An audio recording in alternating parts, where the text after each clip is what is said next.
Hello दोस्तों।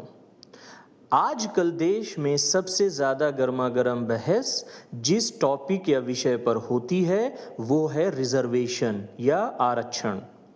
Social media पर, news चैनलों पर और चाय की दुकानों पर हर जगह सिर्फ एक ही सवाल पूछा जाता है, क्या आरक्षण अब भी ज़रूरी है या क्या इसने अपना मकसद खो दिया है। लेकिन इस बहस में कूदने से पहले हमें ये समझना होगा कि आखिर ये सिस्टम आया कहाँ से है। क्या सिर्फ वोटों के लिए बना था या फिर इसके पीछे कोई सॉलिड रीज़न था। और सबसे अहम बात, आखिर इस सिस्टम का हमारे समाज पर या हमारी सोसाइटी पर क्या असर हुआ था और क्या असर हो रहा है। आज की इस वीडियो में हम आरक्षण के पूरे सफ़र को समझेंगे, इतिहास से लेकर आज तक। इसके फायदे भी जानेंगे और इसकी कमियां भी देखेंगे। तो चलिए शुरू करते हैं। आरक्षण का जन्म एक रात में नहीं हुआ है।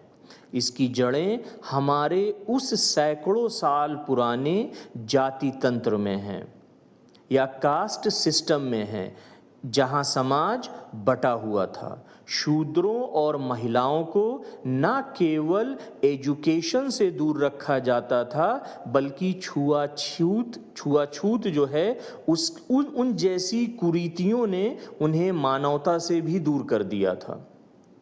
आज़ादी की लड़ाई के साथ साथ सामाजिक समानता की लड़ाई भी लड़ी गई।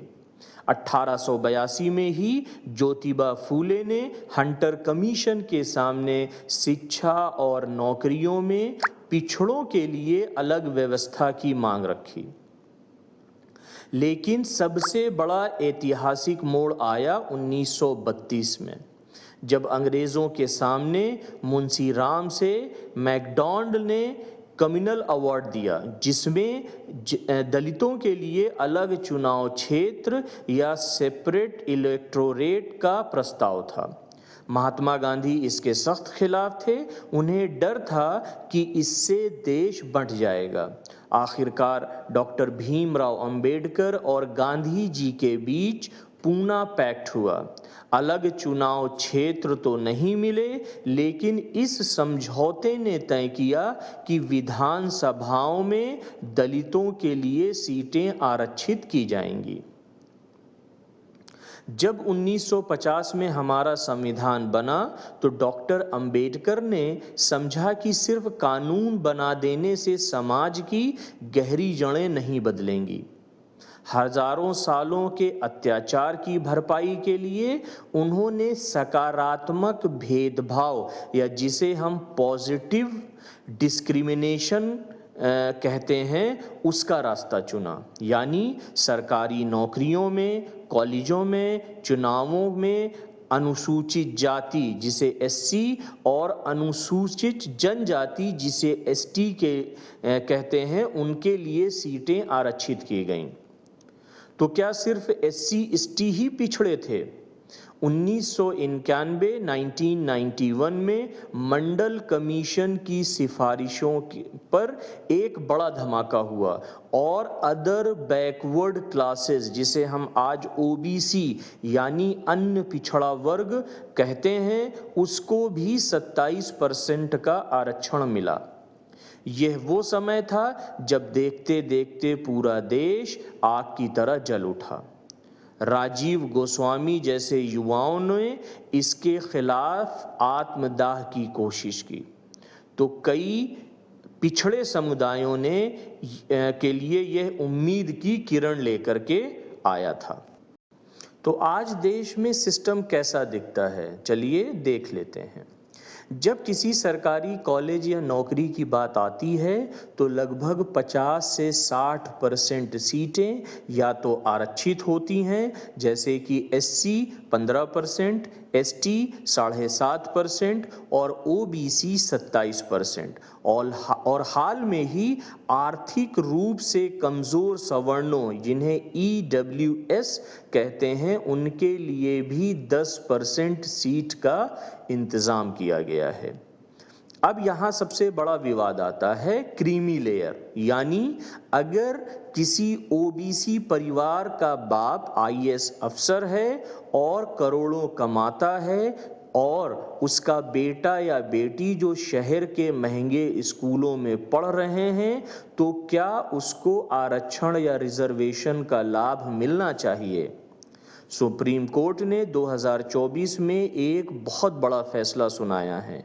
कोर्ट ने एससी एसटी में भी सबसे ज्यादा पिछड़ी जातियों के लिए उपवर्गीकरण या सब क्लासिफिकेशन की इजाजत दे दी, लेकिन साथ ही 4 जजों ने यह बात भी कही कि अब एससी एसटी के अंदर भी जो लोग तरक्की कर चुके हैं उन्हें आरक्षण के दायरे से बाहर कर देना चाहिए।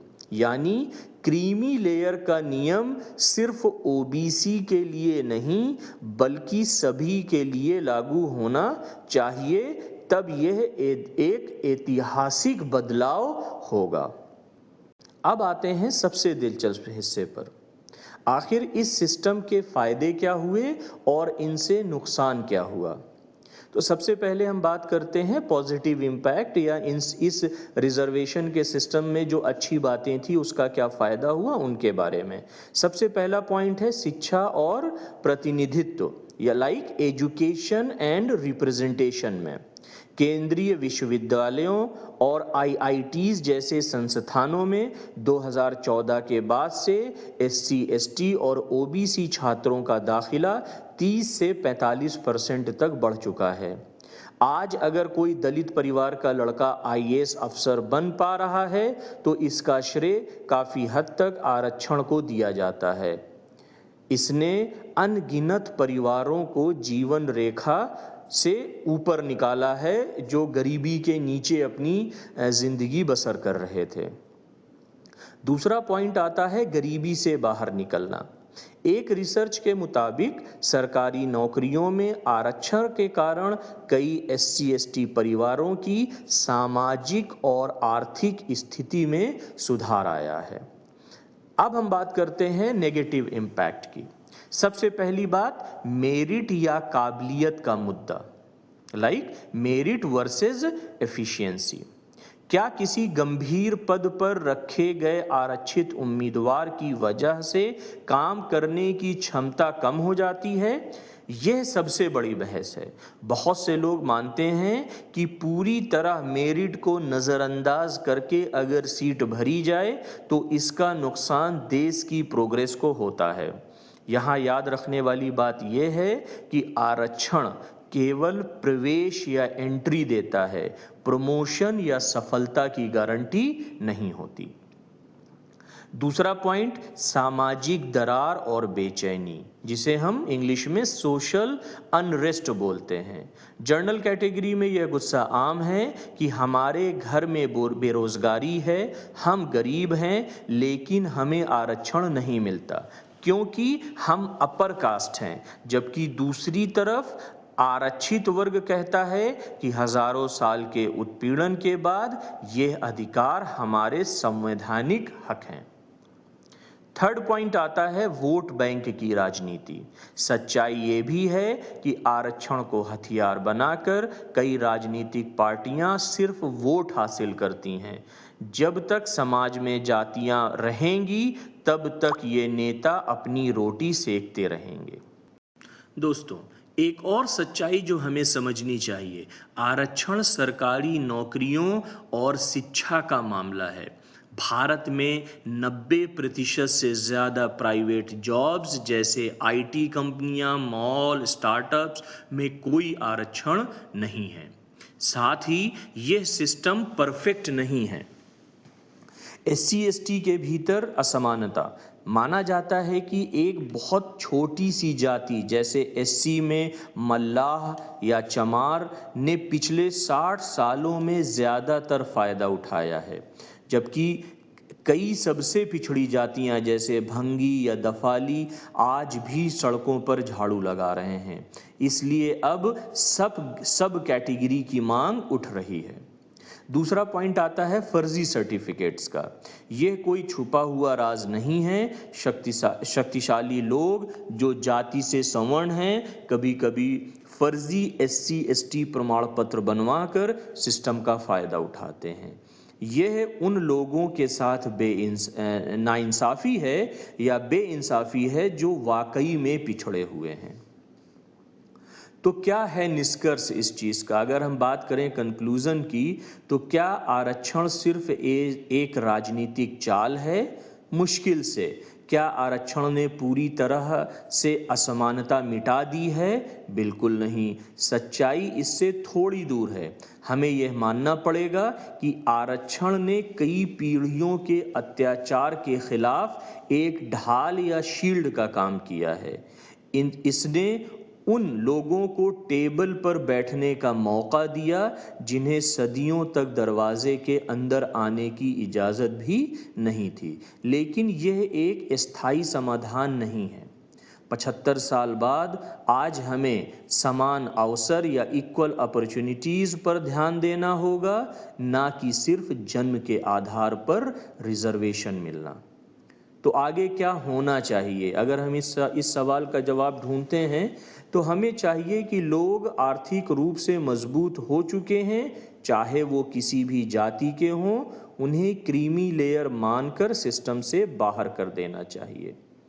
साथ ही ग्रामीण इलाकों में स्कूलों की क्वालिटी इतनी अच्छी करनी होगी कि किसी ज़रूरतमंद को मेरिट लाने के लिए सिर्फ आरक्षण पर निर्भर ना रहना पड़े। तो आपको क्या लगता है कि अब समय आ गया है कि आरक्षण सिर्फ आर्थिक आधार पर होना चाहिए, या फिर जातिगत आरक्षण आज भी उतना ही ज़रूरी है जितना 1950 में था? हमें कमेंट करके ज़रूर बताएं, लाइक और शेयर ज़रूर करें, और हाँ, सब्सक्राइब करिए।